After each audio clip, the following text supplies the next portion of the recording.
yang dikasihi oleh Tuhan Yesus Kristus, tahukah kamu bahwa kita sudah dimenangkan dari maut dan dosa kita oleh Kristus Yesus?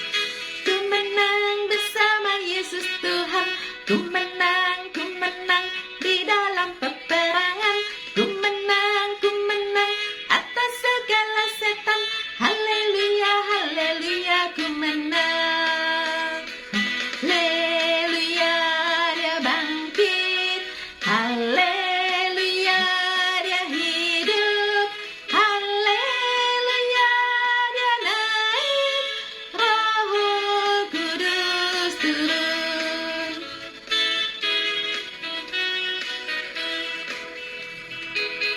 Ku menang bersama Yesus Tuhan. Ku menang di dalam peperangan. Ku menang atas segala setan. Haleluya, haleluya, ku menang. Haleluya, dia bangkit. Haleluya, dia hidup. Haleluya, dia naik. Roh Kudus turun. Mari berdoa. Tuhan Yesus yang baik, terima kasih untuk cinta-Mu di dalam hidup kami yang tiada pernah berkesudahan. Kau selalu mengasihi kami juga hari ini. Sekarang kami mau belajar kebenaran firman Tuhan supaya kami boleh menjadi pelaku firman. Di dalam nama Tuhan Yesus kami berdoa. Amin. Saudara-saudara, inilah yang hendak kukatakan kepadamu, yaitu bahwa daging dan darah tidak mendapat bagian dalam kerajaan Allah, dan bahwa yang binasa tidak mendapat bagian dalam apa yang tidak binasa. Sesungguhnya aku menyatakan kepadamu suatu rahasia.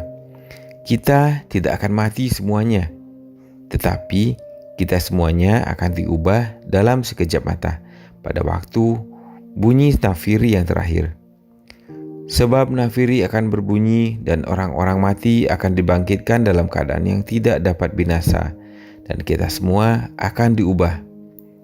Karena yang dapat binasa ini harus mengenakan yang tidak dapat binasa, dan yang dapat mati ini harus mengenakan yang tidak dapat mati.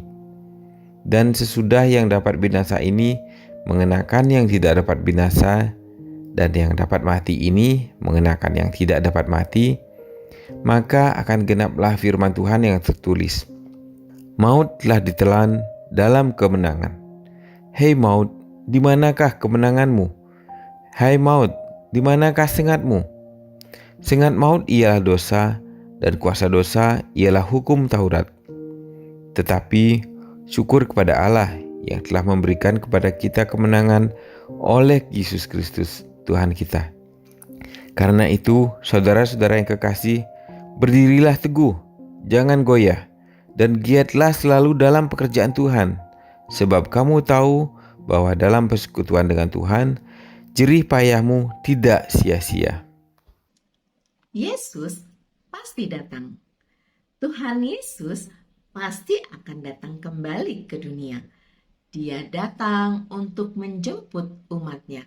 Orang-orang percaya yang sudah mati akan dihidupkan kembali. Karena itu, berdirilah teguh. Kita harus tetap setia melayani Tuhan. Jangan pernah tergoda untuk meninggalkan Tuhan Yesus. Dia pasti akan datang. Anak-anak yang dikasihi oleh Tuhan Yesus Kristus, tahukah kamu saat Tuhan Yesus datang lagi, keadaannya seperti apa sih? Seperti ini. Dia akan datang satu di atas awan-awan. Matius 24 ayat 30, 26 ayat 64, dan Wahyu 1 ayat 7. 2. Dalam kemuliaan. Matius 16 ayat 27, Matius 25 ayat 31. 3. Dalam api yang menyala-nyala. 2 Tesalonika 1 ayat 8. Sam 4, sama seperti ia terangkat ke surga, Kisah 1 ayat 9 dan 11. 5. Pada waktu penghulu malaikat berseru. 1 Tesalonika 4 ayat 16. Dan diiringi malaikat-malaikatnya. Matius 16 ayat 27, 25 ayat 31, Markus 8 ayat 38, 2 Tesalonika 1 ayat 7. 6. Dengan semua orang kudusnya. 1 Tesalonika 3 ayat 18, Yudas 1 ayat 14. 7. Tiba-tiba. Markus 13 ayat 36, Matius 24 ayat 4, Lukas 12 ayat 40. Mari berdoa. Tuhan Yesus, persiapkan hati kami, seluruh kehidupan kami, supaya kami siap menerima kedatangan-Mu untuk yang kedua kalinya. Di dalam nama Tuhan Yesus kami berdoa. Amin. Anak-anak yang dikasihi oleh Tuhan Yesus Kristus, walaupun kamu masih kecil, kamu harus percaya Yesus pasti datang. Lakukanlah tugas pelayananmu. Apa sih tugas pelayanan kita?